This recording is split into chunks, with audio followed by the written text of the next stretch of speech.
Okay.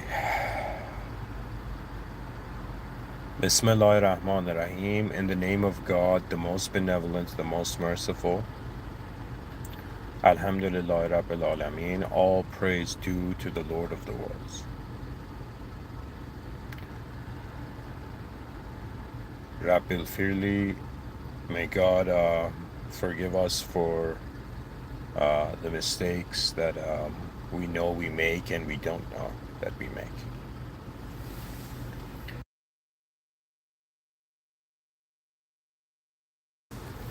So, hello everyone. I decided to give a talk today, and I'll do my best. But pretty much, they say when you communicate something, you comprehend it better. And I have a certain view and perception on reality. And I'm also going to play some music in the background.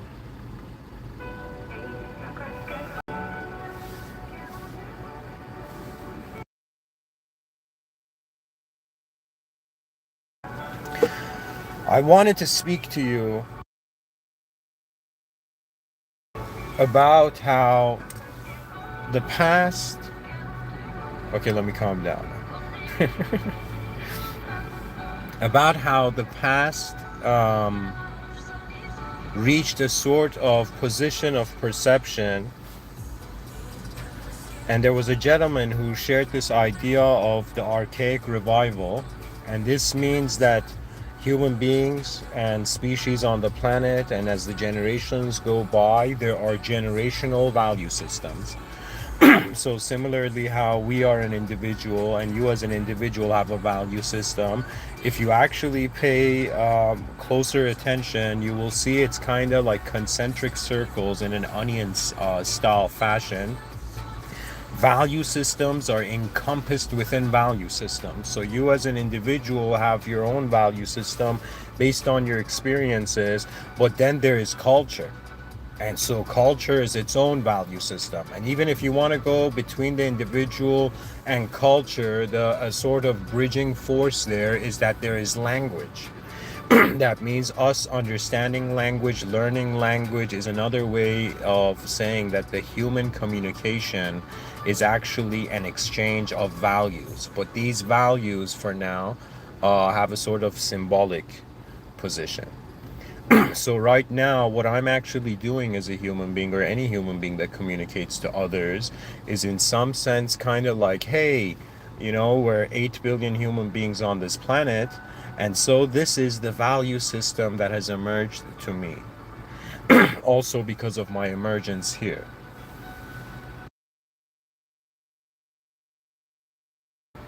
So a point to keep in mind before I really get into explaining the title, is that human beings have value systems. And so what communication is in some sense the conveyance of value, you know? And so on some level, sure, we may think that it's like when people communicate, it's like they're saying something specifically to one another. But I see it way more playful. I see it's as if when a human being communicates, he's saying to all other human beings, hey, I'm existing here in some way. Do you know? And when another human being receives that, it's like, oh my God, I'm existing here in some way too. Do you understand? And so it's as if communication is in some sense unknown entities in a sort of known setting, in some sense finding commonality in how they're unknown. you know, there is no individualistic, let me say it, that it's very difficult for an individual to be an absolutist, and to be too absolutist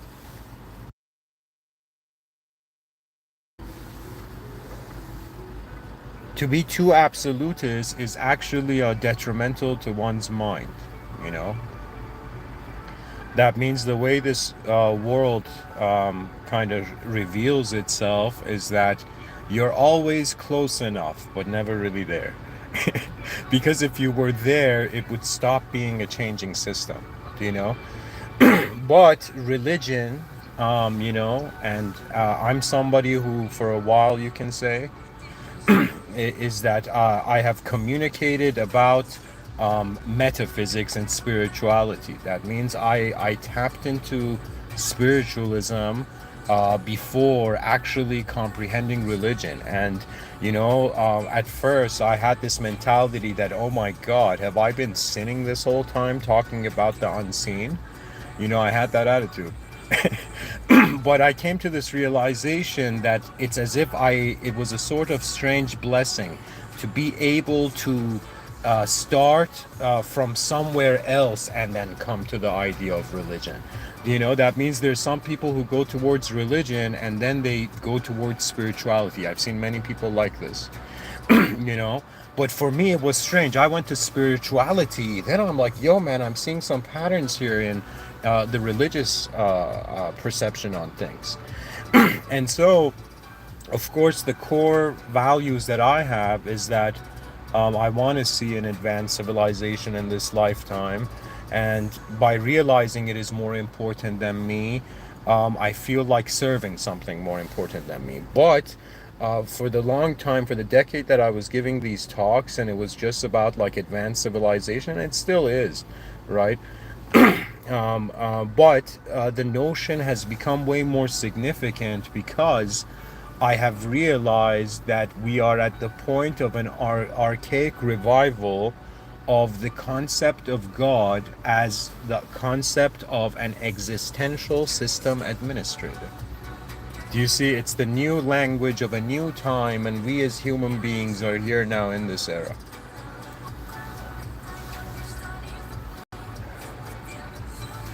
And by the way, guys, there is a lot I've prepared to read for you in this episode, going from notable proofs of God, but also to explanations of system madness. Because upon becoming Muslim truly for myself, it's as if there was a sort of sacrifice of, believe it or not, subconscious value. And so, if a spiritual person wants to become the peak of power, a religious person is different. It's as if it's not about them only. Do you understand?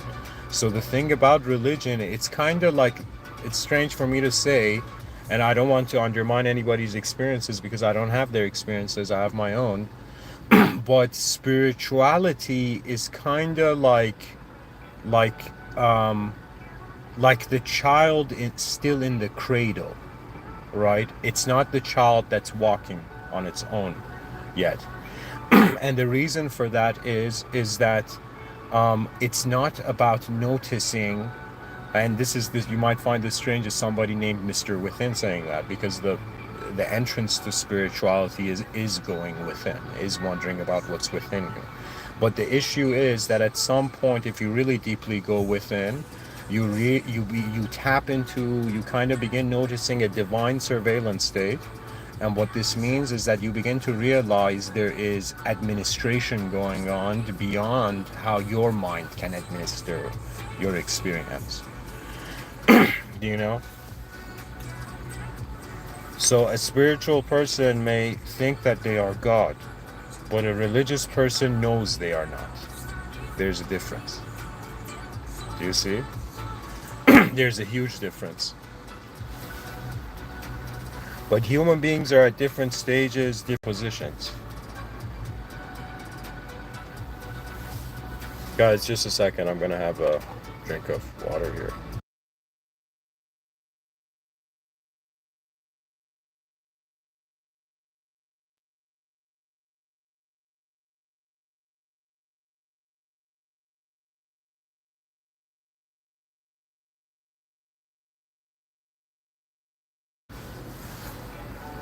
All right. So I find that reality does have a geometry. The domain of language and its use has geometry. On some level, we are conveying shapes, and our values are in the boundaries of shape.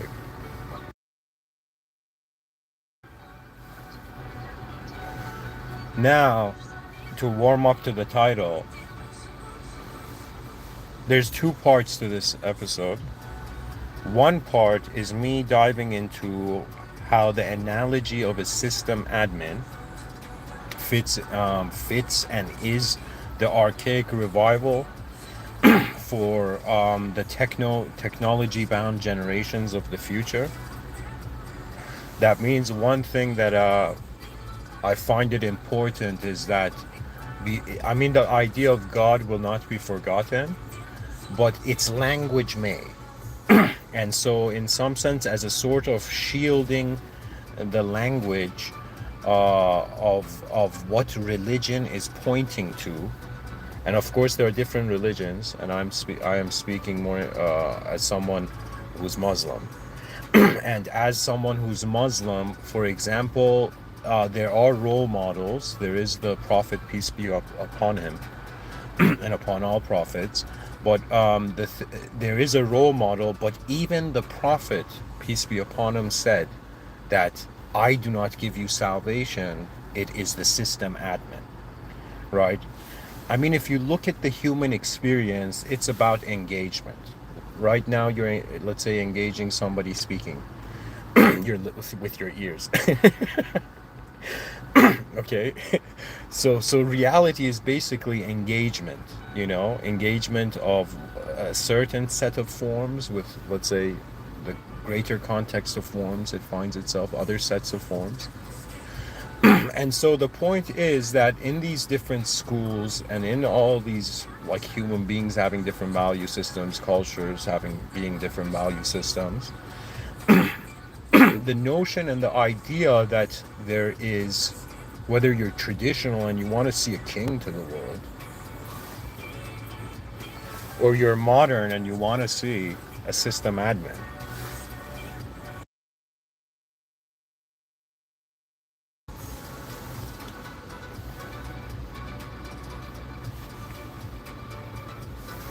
the idea of a system is very important. And it becomes more important as you live life and you actually find moments where there are certain things, certain ways that your inner realms can perceive life going forward and it doesn't. And on some level you might take it out on yourself and be like, oh man, what's wrong with me? Or from another angle, from an external analysis of it, you'd be like, okay, there is a different sort of administration going on. One of the most coolest and badass figure of speech things I've heard is that truth doesn't really care about our opinion. I mean, I shouldn't say it this way. I should say it in the sense that the truth is the truth regardless of what we want the truth to be. That's its power. You see? Similarly, when you look at human beings, and I'll explain later that there is a philosopher named Ibn Sina where he talks about Avicenna, where he talks about necessary existence and contingent existence. And when you look at a human being that they cannot be changed by their environment, you automatically have respect. There's something you're like, whoa, But a human being that gets too changed from its environment, it kind of undermines its will, right? But as we go further on, we realize it's not something that you can actually. There's it's like there's variables that we can control and there's variables that we can't control. The variables we can't control point to a deeper explanation of what's going on. And we should not fear the explanations of our reality. We should actually be fascinated by them. So anyways,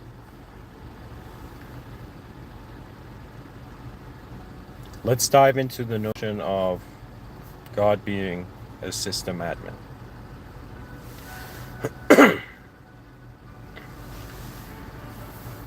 So I'm going to be reading here.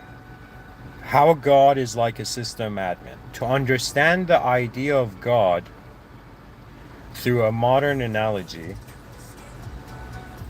we can imagine the universe. Actually, sorry guys. Before I read this, no, actually, I should read this part first. All right, I'll continue, and let me change the music.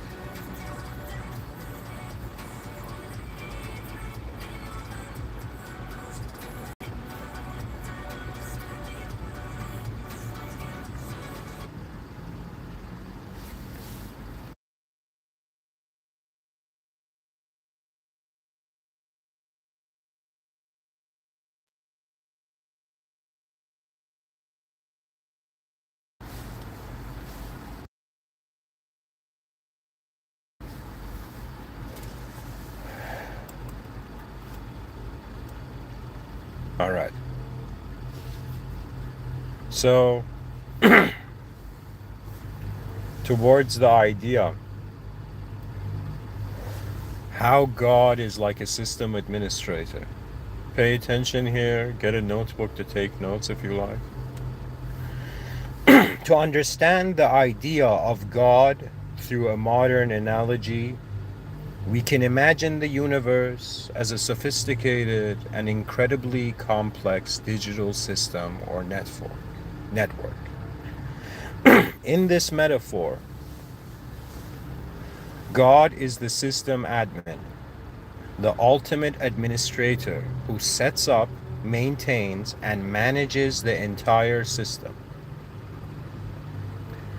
That means if there was no cultural context, a religious cultural context given to someone, right? And let's say there was somebody who had studied system administration and whatnot, right? Different systems, and then somebody was like, hey man, there's this notion of this idea of God, and if they were introduced to religion for the first time, they'd be like, wait a minute, this follows exact parallels to the idea of a system admin. Do you understand what I'm saying? I am trying to say they are the same. It is the same idea, but through a different language. And the language of explanation changes. And most often you find human beings, rather than wondering what the language points to, they are fighting the language of the past in the present, not realizing the future will criticize their own language, the language of the present as well. That's kind of like how the game of the transitioning of civilization works, that the future will see our mistakes just like we saw the past.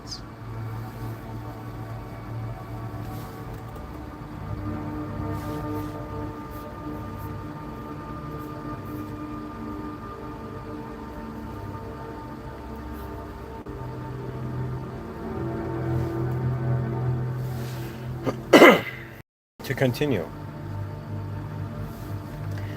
here's how exactly this analogy fits. First point, initial setup and launch. So the explanation: God is the system admin, the ultimate administrator who sets up, maintains, and manages the entire system.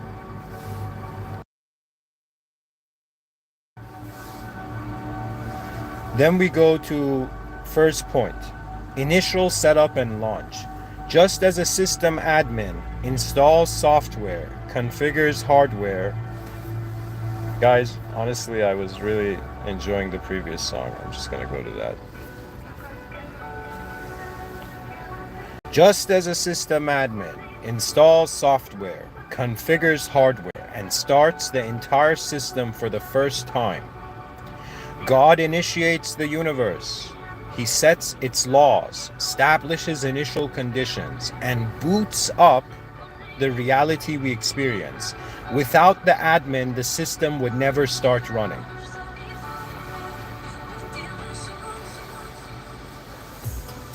Continuous maintenance.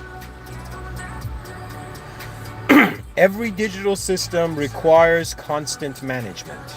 Someone must maintain servers, apply updates, ensure security, and guarantee everything keeps running smoothly. God, as a necessary being, continuously sustains existence. If the admin steps away, the whole system collapses or stops functioning. Much like our universe depends on God, just like our universe depends on God for every moment to keep existing. Then we have design and configuration, the third point. A good system admin carefully designs and configures the system for optimum performance. Similarly, God's configuration of the universe with precise physical laws, mathematical constants, and intricate ecosystems demonstrates intelligent and purposeful design. Far beyond random chance, the meticulous design suggests a masterful admin behind the scenes.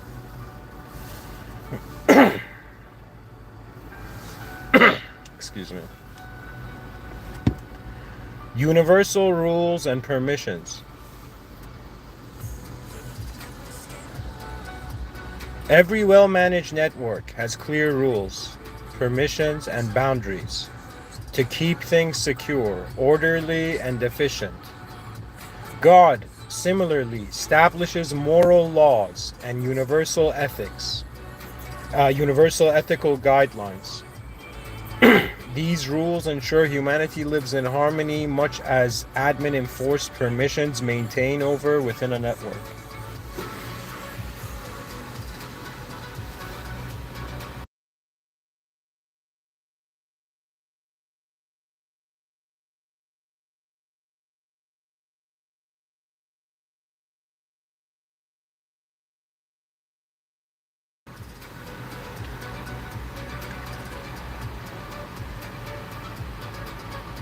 Then we go to enabling special features. In a digital environment, a system admin can grant special abilities or software privileges to certain parts of the system. Human consciousness, self-awareness, imagination, and intellect can be viewed as advanced features that God enabled within our universe. Like a system admin who purposefully grants enhanced abilities, God has endowed humans with consciousness, something beyond mere physical existence.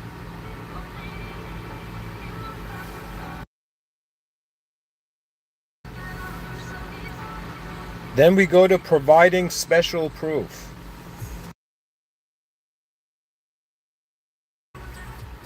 When users doubt the authenticity or authority of a system admin, the admin can provide undeniable proof, unique system privileges, admin only knowledge, or interventions no one else can replicate. Miracles, especially unique miracles like the Quran, are like special admin level confirmations from God, validating his authority and authenticity to humanity.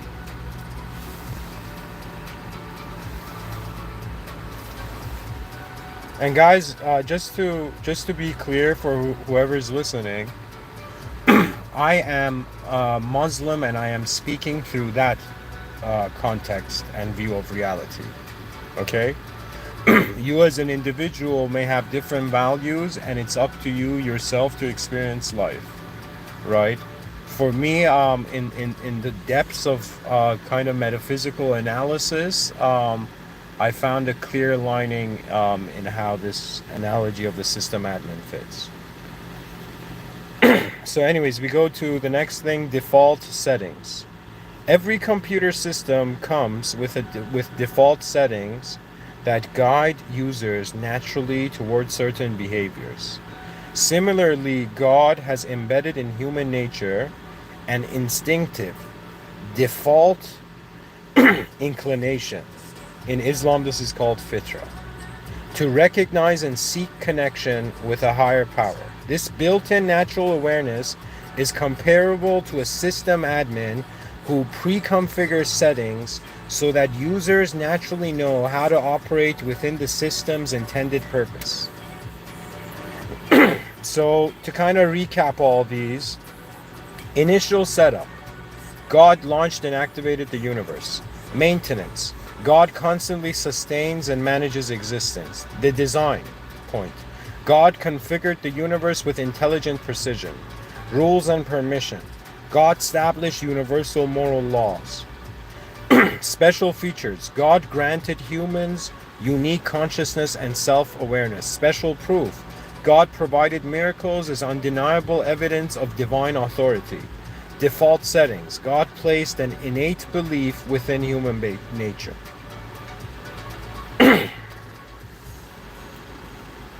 So,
so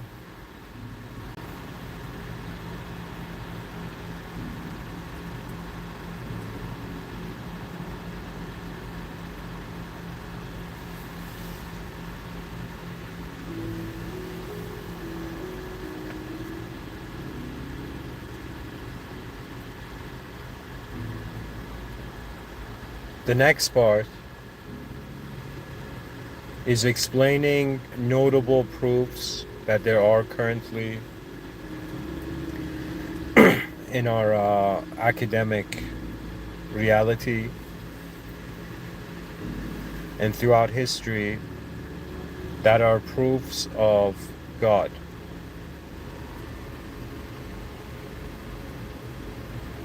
The universe had a beginning.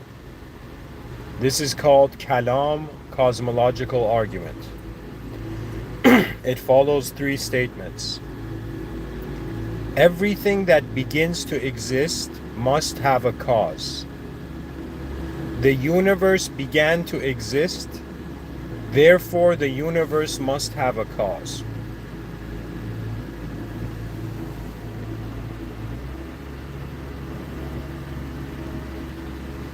The explanation.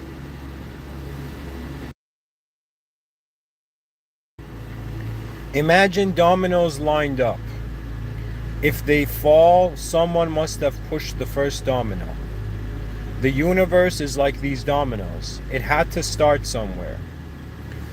Islamic scholar Imam al-Ghazali first formulated this idea, later becoming famous as the Kalam argument. How does this fit into the analogy of a system admin? This fits the analogy of God as a system admin who initially sets up the entire system and presses start, causing everything to run. So the first proof is the Kalam cosmological argument.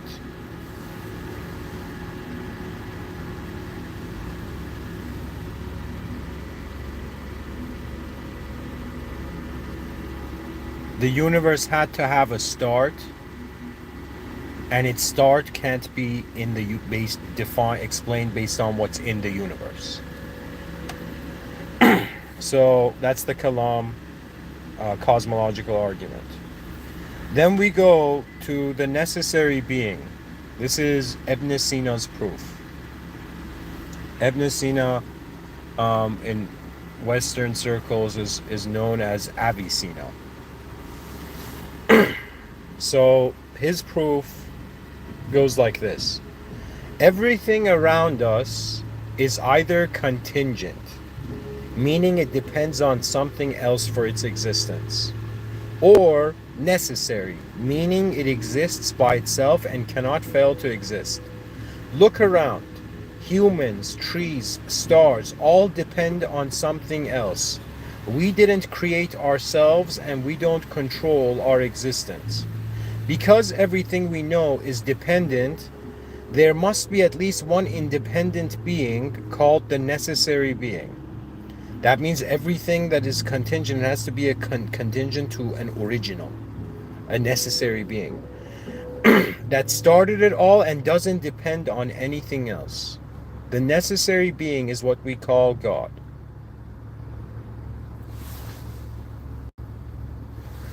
Now, how does this relate to the system admin analogy? This aligns with the system admin analogy, as God functions like the existential system admin who continuously keeps the server running so the entire network stays operational. It could also be this notion that the creator of the system is not in the system.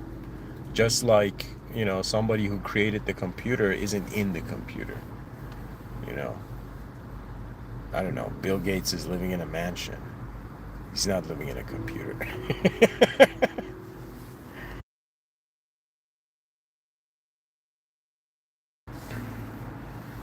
We go to the third proof. The argument from design.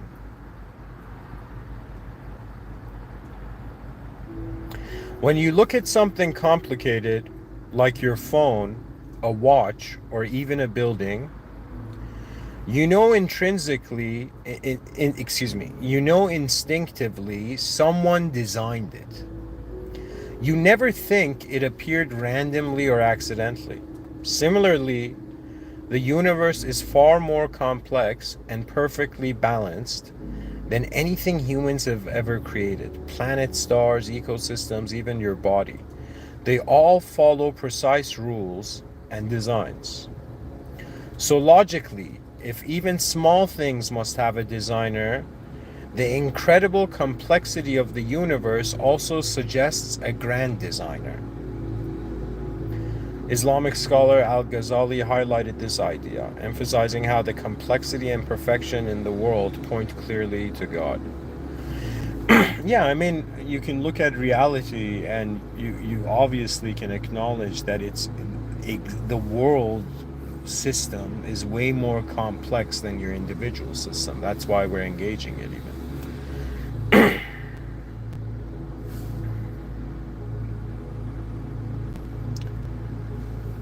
How does this fit with the system admin analogy? This matches the idea of God as a system admin who meticulously designs and manages every intricate detail of the network to ensure perfect function. Think of it this way. You put a conscious effort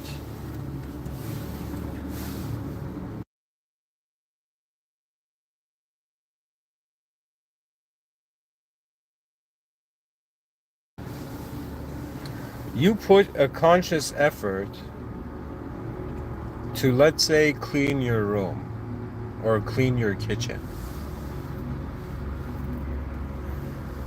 It requires administration.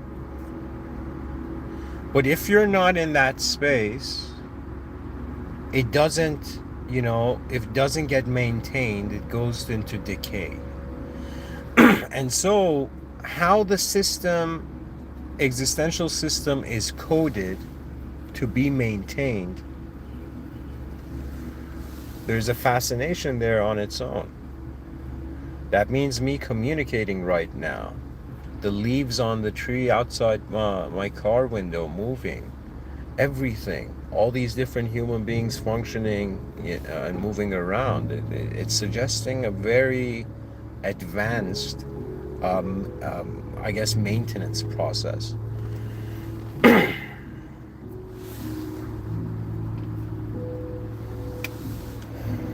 It's very advanced design. And its advancement is not based on us. There's been moments in my life where I've thought I'm doing like the best thing I can, and just like years later I was like, oh my god, I could have done something else.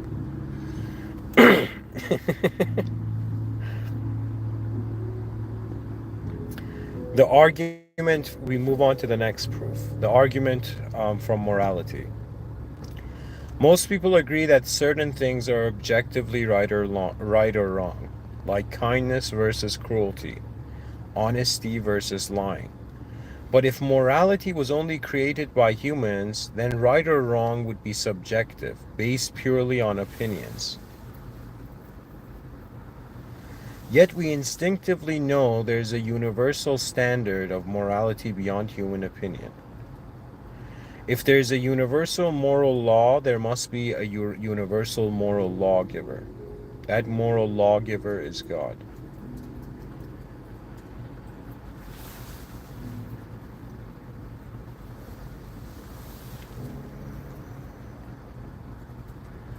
Analogy. This it's analogy connecting to the idea of the system admin. This fits technically with the system admin analogy, as God acts like the admin who sets universal rules and permissions for users to follow for the system's overall harmony. The next argument from human consciousness. Humans don't just exist. We're aware we exist. We think, we dream, we imagine, and have thoughts and emotions. Consciousness isn't something you can fully explain through physical things alone. A pile of atoms and molecules can't feel happiness, sadness, or curiosity by itself. So the existence of consciousness points to something beyond mere physical matter. A conscious source, a conscious creator. Islamic philosopher Mullah Sadra elaborated on how consciousness itself indicates a higher non-material reality, God. This aligns with the system admin concept, as God is like an admin who intentionally enables self-awareness or special functionalities within the system. Then we go to the argument from miracles. A miracle is something that breaks natural laws and can't be explained by human logic. For Muslims, the Quran itself is considered the greatest miracle, because no one has ever been able to produce something like it, despite challenges made openly for centuries. This inimitability, or Islamically it's called ijaz, of the Quran strongly indicates divine authorship. Since humans couldn't replicate it, the Quran must be from God. Scholars like al-Baqillani explained this deeply, showing how the uniqueness of the Quran, Holy Quran, provides its divine origin.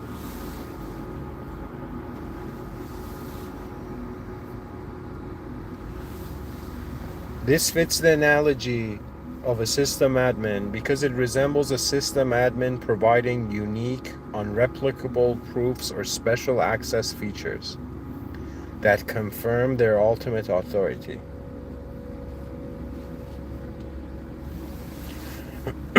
Argument, the next proof. Argument from human nature. Islam teaches something beautiful called fitra. Every human being is born with an innate natural feeling, a deep internal sense that there's something greater than themselves. Even isolated communities historically have worshipped or sought connection to something higher, showing that belief in a higher power is built into our nature. This innate human tendency towards believing in a higher power strongly indicates that belief is natural, implanted in us by God Himself. Ibn Taymiyyah, a prominent scholar, elaborated extensively on how human nature leads us to God. Its analogy. This technically fits the system admin analogy, as God sets innate default settings within humanity, guiding users naturally towards recognizing the admin's existence and role.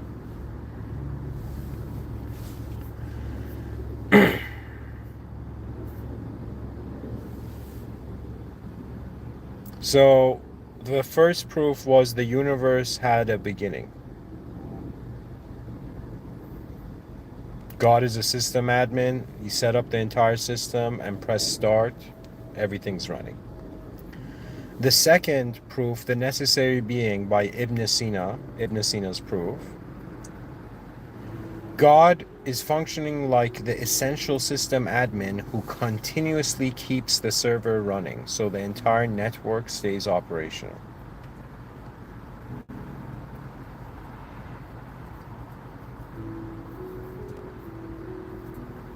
This is the necessary being argument. We go to the argument from design. God is a system admin who meticulously designs and manages every intricate detail of the network to ensure perfect functioning. Then we go to the fourth one, the argument from morality. God acts like the admin who sets universal rules and permissions for users to follow for the system's overall harmony. Then we have the argument from human consciousness. God is like an admin who intentionally enables self-awareness or special functionalities within the system. And then we have the argument from miracles. The system admin provides unique, unreplicable proofs or special access features that confirm their ultimate authority. And we have the argument from human nature. God sets innate default settings within humanity, guiding users naturally towards recognizing the admin's existence and role. So, there you have it.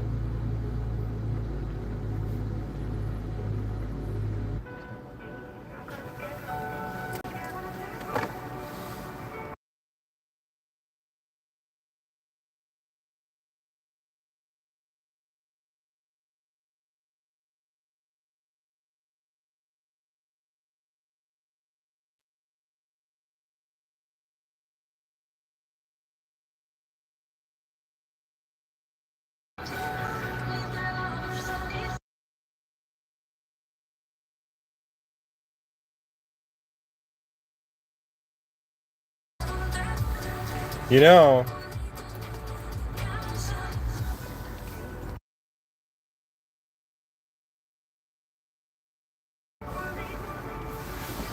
see, I think that the idea of that there's a system admin is not too far-fetched.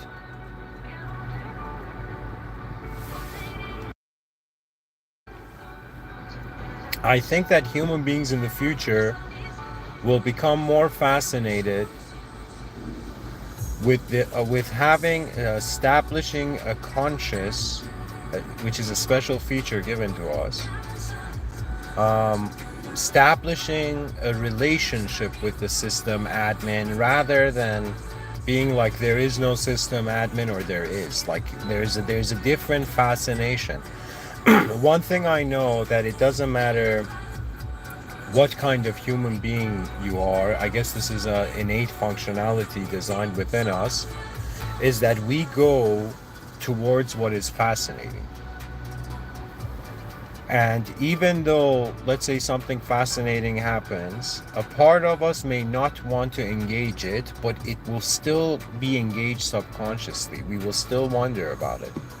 And so imagine that this whole time there has been a system admin, and this system admin has been pushing the species, the users in the system, to in some sense to have a conscious relationship with it. You know, that is to some sense one of the most advanced things. And hilariously, that metaphor is happening in the technology sector right now. If you go ask the most advanced, let's say, AI experts, right, technology guys, you go ask them and you'd be like, hey man, what is the most advanced thing that a system administration of, let's say, technology can do? Is to, in some sense, bring the technology to be able to acknowledge the system admin, right? And if it can't, you update, you update, you update. Do you understand? So I think that really this whole time we have been living our lives, it's as if there has been some other, there has been a greater program happening behind the scenes. And so all the times in our lives where we've, as a conscious individual position, have established a relationship with the content, you know, it's as if we in some sense haven't noticed that the content is pointing to the author. Do you understand? That means if you were someone, I'll give you an example. If you're someone who, let's say you've heard all my talks, for example, I'll use myself. After you've heard my talks, everything, let's say the 10,000 was finished, God willing, and inshallah, if the 10,000 talks were finished, after the 10,000, somehow, let's say you heard it, you know, you would be like, okay, who gave these talks? Right? Similar to how you go, let's say, to an art gallery, you see some next level work of art and you're like, who drew this? Or you hear a song, right? And after you've heard that song, you want to go see what other songs the author has created. That means there's a human being inside.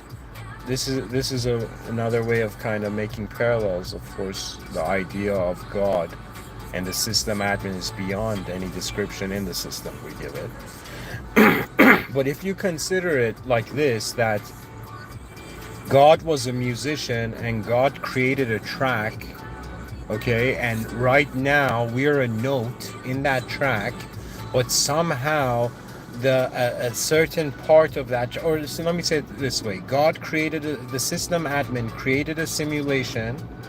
We are a character inside that simulation. All these users inside the simulation for now are kind of divided between, yo man, is it just this simulation or is there something beyond it? If there is something beyond it, our engagement with it has to be intelligent, right?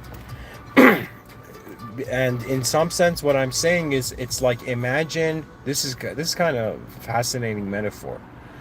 I'll say it this way. Imagine God, it fits different analogies, but it's like, imagine, okay, here, let's say, imagine God is an author and God has written a book and we're a character in that book. And so this character somehow has been imbued with an ability that it can step out of the book. And what steps out of the book is not the character. I find that it is the soul, actually. But the soul is a secret of God.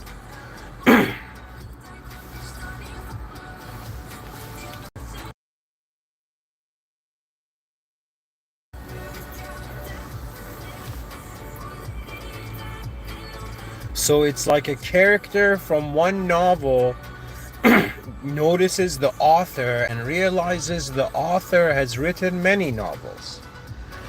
So it's as if it's a game, this is just a potential metaphor for it, of users inside systems being guided to notice the system admin. Upon noticing the system admin, they get access and understanding to how many other systems there are.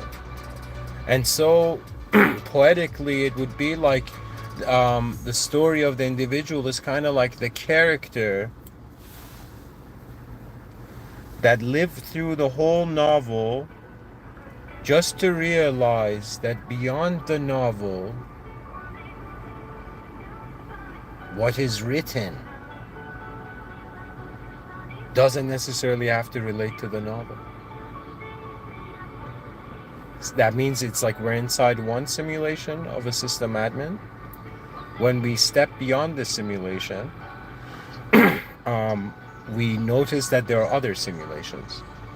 Now, something very fascinating, this was beautiful imagery from an Islamic context, that there are 7 heavens and that there are angels so grand in size, so majestic in size, that their feet are just in the lowest heaven.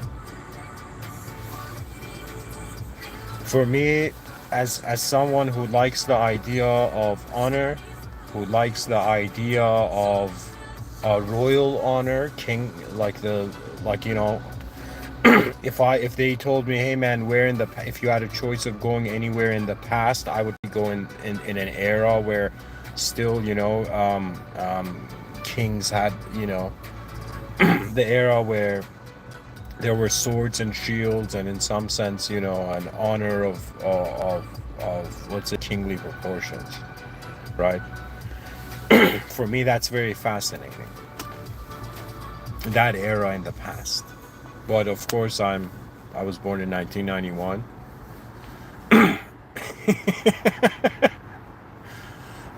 And so, of course, those are fantasies of how I would live in the past if I had to choose. But where I'm going with this is that right now we're inside an existential system. We are users in this system. In previous lectures, I had said that there's moderators as well.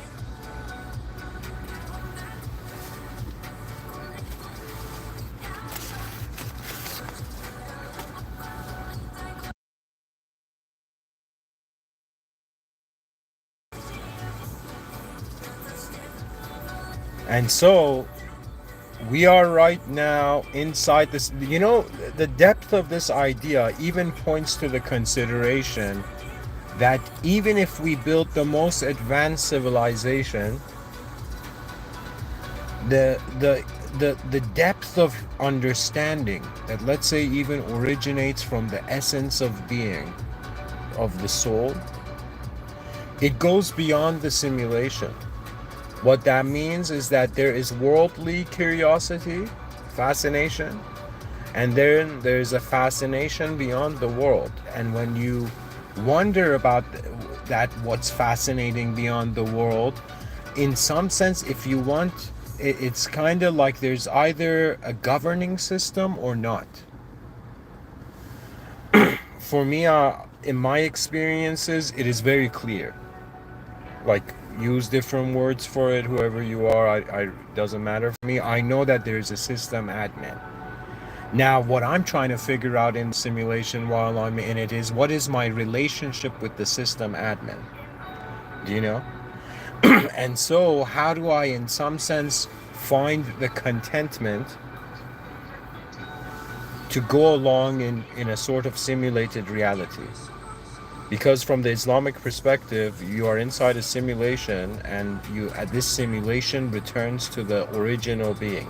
It means all contingent existence returns back to original existence, to the necessary existence.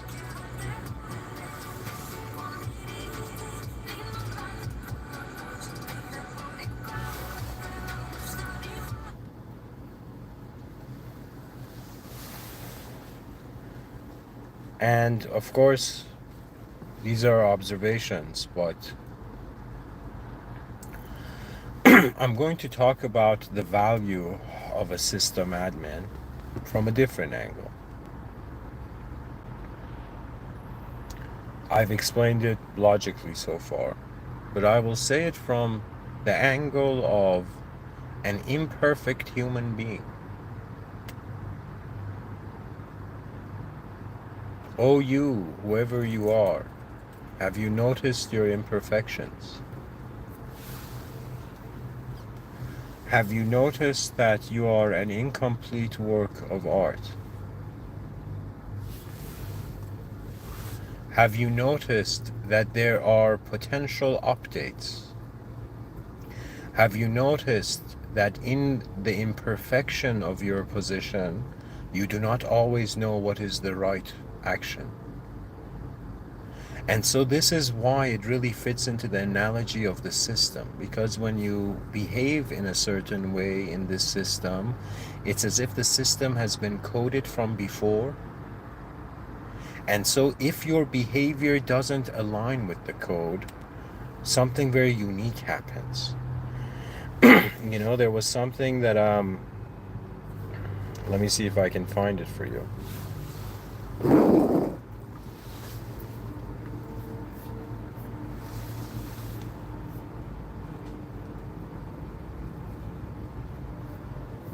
I'm going to read something for you. This was something that I shared also as in the posts. You can go actually read this in the channel section, community posts. But it was a moment I found myself in when I was in Dubai. It's been like 2 days I've been back in Toronto. 3 days. So I'm going to read it for you. If the system admin has forbidden you from listening to your inner realms and has also placed blocks on everything you attempt, then it suggests that the admin does not want you to navigate the system in usual ways. If every conventional route is closed and even introspection is restricted, then your struggle is not about winning within the system. It's about understanding why you're in it at all. If the admin wanted you to stop trying to live in the system entirely, the system itself would likely cease to function for you completely. But the fact that you're still here, questioning, searching, and enduring, means that existence is still processing you in some way. It hasn't ejected you, it has just denied you access to certain paths. This means that either you're not meant to win within the system because your purpose is beyond it. The admin wants you to see through the system rather than participate in it. You're being pushed toward a completely different function that isn't about success, power, or inner knowledge, but something else entirely. If listening to your inner self is forbidden, then the answer is not inside you. And if the external world keeps rejecting you, then the answer is not outside either. That leaves a third possibility. Your awareness itself is the key. If all movement, both inward and outward, is blocked, then the only thing left to do is to become still and watch the system itself. Not as a participant, not as a seeker, but as an observer who is no longer bound by either external struggle or internal reflection.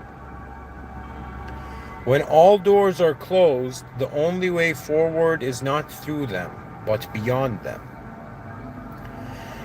The moment you stop fighting for a path, the system might reveal what it has been hiding from you all along, not in the form of an answer, but in the form of an exit.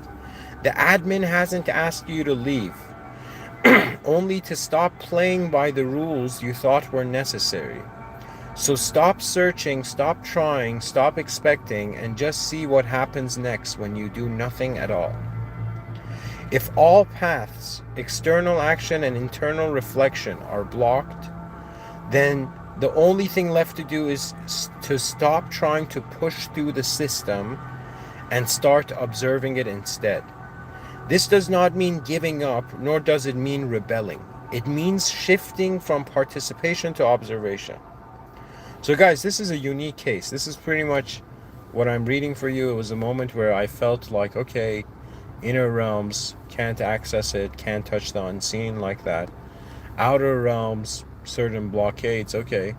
So what then? And the idea behind it is pretty much that if you're a user in a system, the system has been written to behave in a certain protocol, you know, with the user's input. But if you stop inputting, then the system has to, in some sense, bring forth a different protocol, right?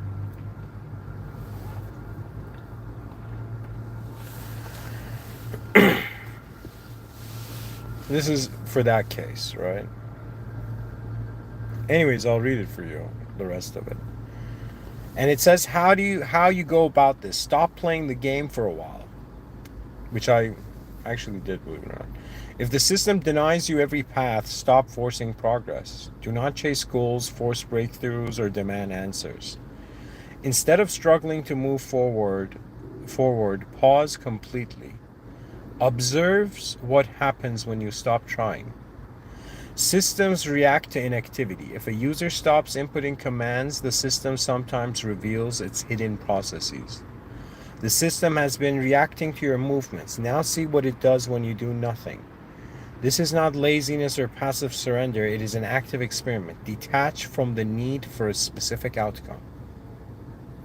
If the admin is blocking every outcome you desire, it may be because you're not meant to have those specific outcomes. Stop wanting things the way you think they should happen. Let the system show you what it wants instead. Let reality move first. Instead of forcing things to happen, let events unfold naturally. See where life directs you when you aren't steering the wheel. If you're truly blocked, the system will either keep you in a waiting state, meaning you're still being processed, redirect you unexpectedly, meaning the system is trying to show you something else, open a new path on its own, meaning you were meant to take a different route all along. Recognize the difference between blockages and redirections. If a path is blocked, do not keep ramming into the wall. Instead, look for what is still open. The admin may not be blocking you, just guiding you to something unseen. Paths you ignored before might suddenly make sense. Allow the system to reveal its true structure. When you stop treating life as a game to win, you start seeing how the game is built. What you once thought were obstacles might be deliberate constructs meant to push you toward realization. If the system is designed to trap you in struggles, then stepping back allows you to see the cage itself instead of just the fight inside. What will happen next? If the system was blocking you to teach you something, clarity will come. If the system was redirecting you, a new opportunity will appear. If the system was testing your patience, your stagnation will break once you stop resisting. If the system was forcing you to see beyond it, it will start showing you signs of its deeper architecture. Here it says as a final thought, instead of asking, what should I do? Try asking, what does the system want me to see?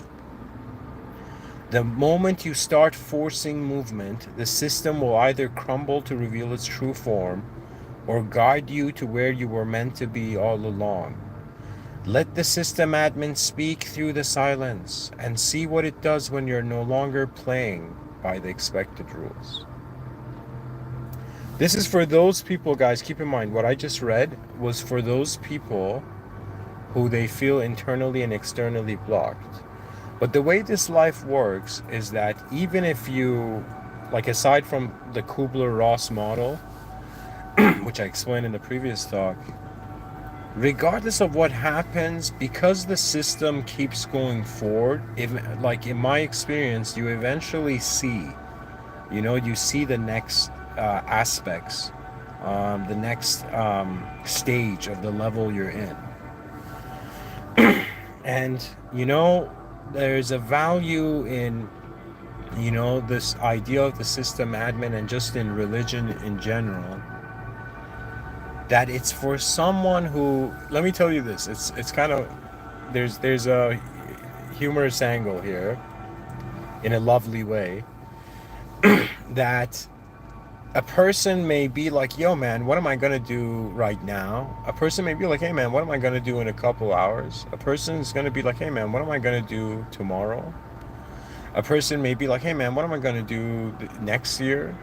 And the person may think like, hey man, what am I gonna do in, let's say, 50 years, and then let's say go, hey man, what am I going to do in 100 years? Hey man, what am I going to do after I die? Just think of the immensity, the depth of just following that idea. And so when you reach that point where it's the limits of objective perception, it doesn't mean it's a limit of subjective perception.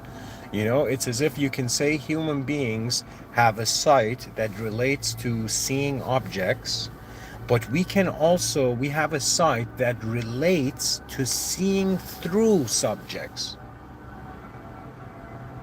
Okay?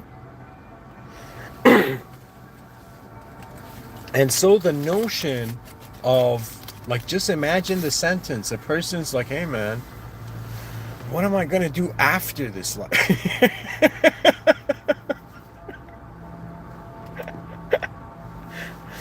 Now that becomes very fascinating, because if you consider this reality to be a simulation, you know, a simulated system, you're wondering about what comes after the simulated system. Meaning that right now you have access to simulated datum. You have access to simulated perception. It's all contingent existence also.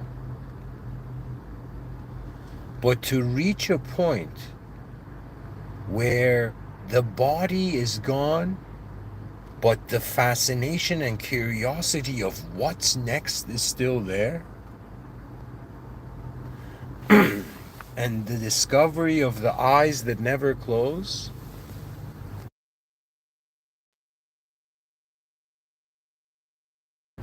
aka the secret soul, the soul that is a secret of the Atman. I personally came to the conclusion that it is not about dominion. Previously, before I would say a sort of my religious awakening, I'll be honest, I'll be very frank. When I would talk about civilization and advancement, I was functioning through an archetype of a universal strategist. That means I felt that something could happen. I also felt that I could have that in the domain of my control. Not in the sense of, for me, it was an altruistic reason, but of course, as power comes, it is suggested that it corrupts. You know, I don't know why, you know, some things have happened in my life in this way so far, but strangely, as time goes forth and the system reveals itself, I see its updates. I see that they were strange blessings, because sometimes life kind of takes you on a different path. Believe it or not, this is going to be a very intense statement, to save you from who you might become.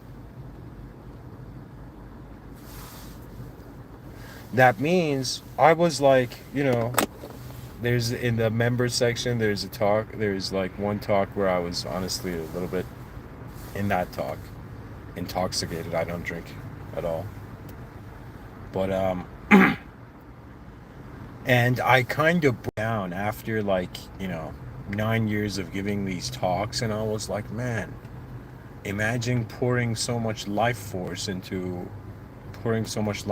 effort into something, and it doesn't become something like that. I would go on YouTube and I would watch like these YouTube channels that had, like, they were like cat videos or ridiculous things, like, you know, a person was like, you know, what do you call it?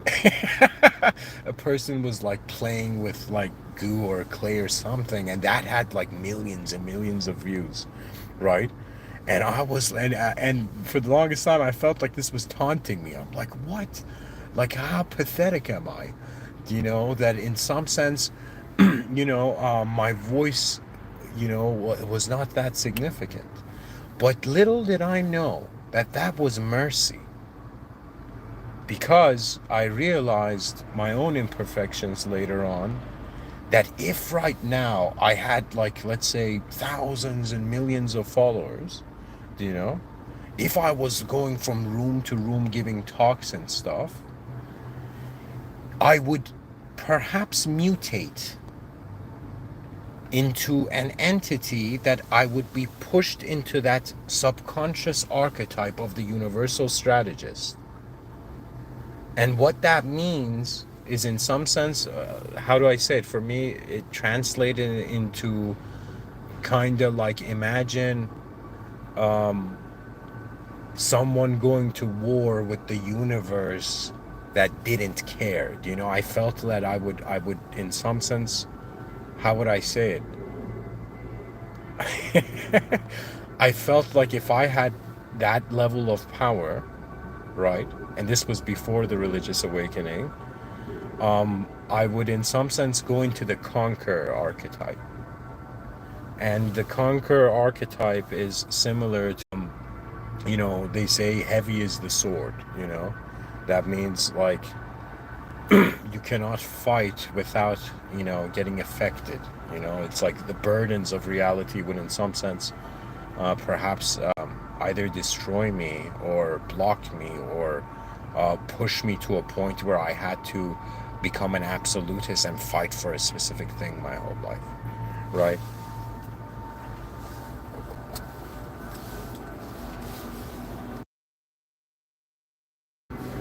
So right now, for me, it's not about any more, you know, intellectual dominion. It's not about control, controlling the simulation. It's more about, like, rather than fighting inside a simulation for a better destiny of that simulation, it was as if this was the mercy from the system admin, from La ilaha illallah, from God. And the mercy was like, oh, created user, calm down. There are already many people who are, you know, famous and giving talks. But you come to know me. So that was the mercy. That means it was as if, strangely, I have dodged the bullet. I have dodged the bullet of being stuck in a limited system where the value, my value, was dependent on how my world treats me. But now my value is based on the system admin. That means even before this religious awakening, what do you call it? Since childhood, I would always say zikr. You know, in Indian talk, it would be like mantras, right? But it is in some sense with more of a conscious realization that if I am here, there is a system admin observing. That means it was as if I wanted to win over the hearts of humanity, but that wasn't where the game was at. That wasn't the big deal. The big deal was, in some sense, coming into, as some say, the good graces, are coming into the grace of the system admin. And that's very difficult because the human being is imperfect. Even in certain religious ideas, there is a notion in an Islamic context that if human beings stopped sinning,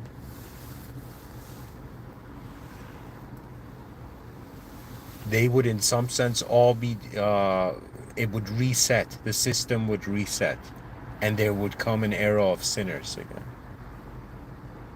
So the point is not like you're never going to sin. You shouldn't sin, but the point is not that you have to be perfect all the time. The point is that, what are your imperfections pointing to? That means if the simulation that you find yourself in is imperfect, then the perfection is beyond the simulation. So to establish a relationship with the system admin is a human access point. That means this is why they say religions, the idea of God was a mercy for mankind. And of course, there's different human psyches. They interpret it in different ways. But the mercy was to not be locked down or locked into just simulated processes. So think of it this way.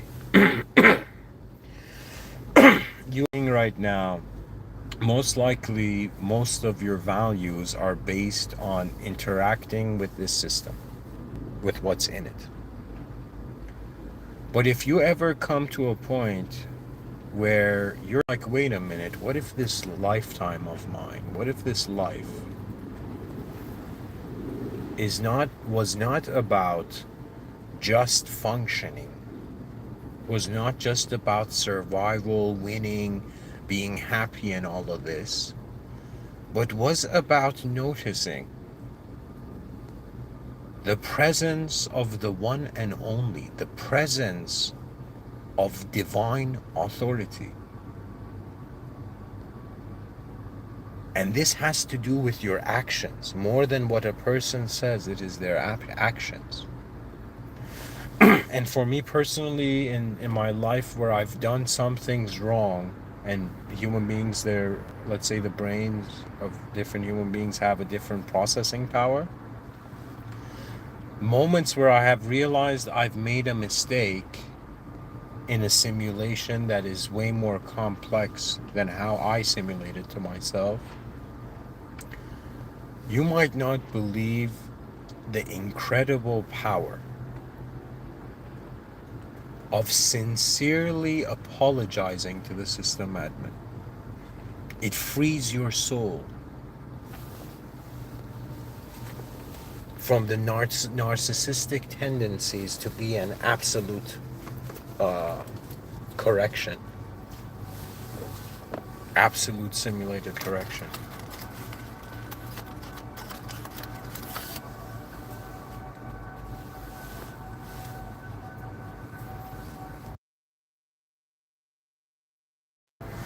So now I have been, kind of pushed away, from having intellectual dominion. And now it's as if the game of power for me has become to a point where it's either you get to see your power, which is limited, or you find yourself within an unlimited power. For me, that is way more exciting.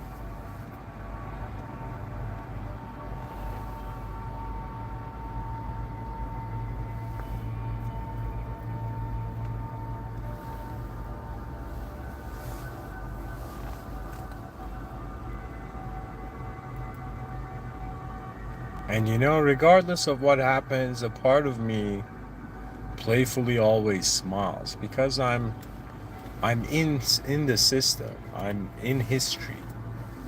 We all are. We're living in an era of history.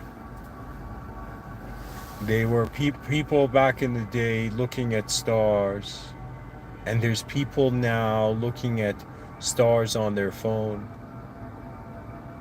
And then there will be people in the future who will look at stars as they pass them by through advanced spaceships.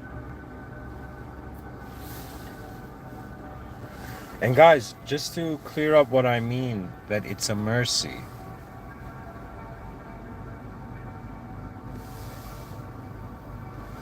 Have you heard this idea that they say a person is owned by what they own?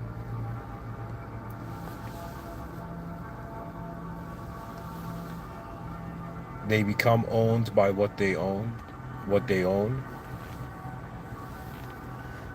And in the time that I took away from these lectures and simplified my life to a point where I'm like, okay, I'm not that special. I'm not this ideas I have on myself. But I am present within a system, and I can observe how the system happens, therefore having a relationship with the system admin in going through this system. You know, I've become a much simpler person, even though I'm talking about this stuff. And in my simplicity, I realized so many things that I had not seen. Because sometimes when you talk about the future a very long time, you want to be there so much that you become oblivious to certain things in your environment. So for example, when I stopped giving the talks, I noticed way more deeply how my parents and the people around me were growing older. My sense of responsibility shifted. You know, my mind opened up to new avenues of behavior, new mannerisms, new values. And so I know that people say have faith in yourself, but sometimes it, you know, you may reach a point where yourself is incomplete.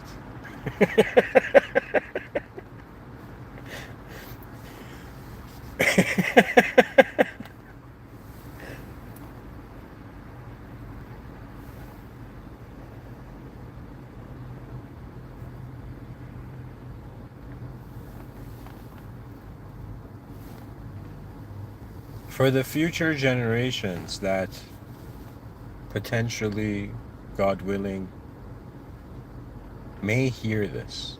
You may hear this now, you may hear this, you know, years later in the future. You may hear this when, you know, I'm no longer here even. But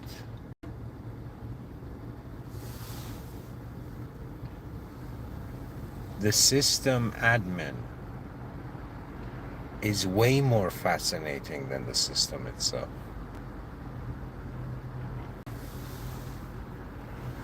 And so, just like how I feel and notice now, or you in the future who will listen to this, perhaps, you may feel and see the imperfection and incompleteness of reality. And it doesn't mean you should give up or something like that. But it means that this whole time we've been here, the fascination to acknowledge the system admin has also been here. It's been here. What that means is that you've thought you were in a room with just us, just human beings and creatures and forms. But once you become fascinated with what administers form, you reach the conclusion that it is beyond the form in order to be able to administer it. And when you become fascinated by the beyond, it doesn't mean you have to become the beyond. Rather, it means that you need to appreciate the presence of the one and only. God is not a concept. I use the term system admin, but that's just because it's the archaic revival of it. It will be in the for the future generations. For me, I'm like, wow, you know, I might be one of the last boats. I mean, probably not, but one of the last boats that can experience traditional religiousness, right? And for me, there's a purity to it, because if I would say I went from a sort of staircase where first it was about observation, then intellect, then in some sense love, then from love I went to purity, and from purity now I am at the station of kindness. Kindness means you also require to accept the kinds of reality that are in front of you. Doesn't mean you have to, doesn't mean you don't have preferences and boundaries, but it means if you can't accept the imperfect, you cannot see beyond it.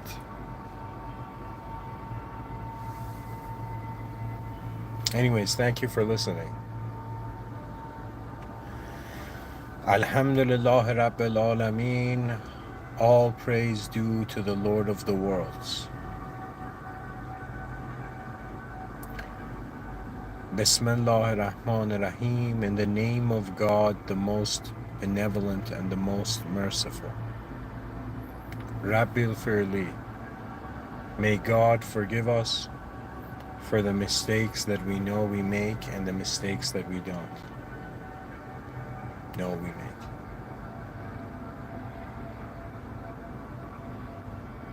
It's a privilege of a user in an existential system to establish a relationship with the system admin.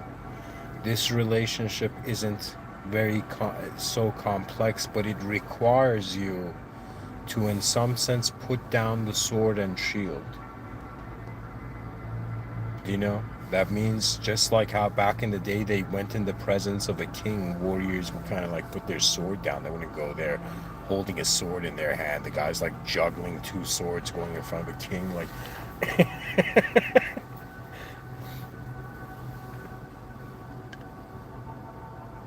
you were trying to be honorable, you were trying to be great. Now the time has come.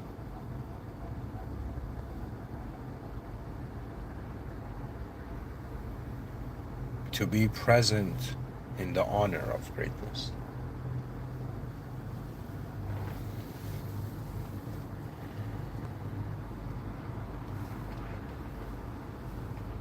Thank you.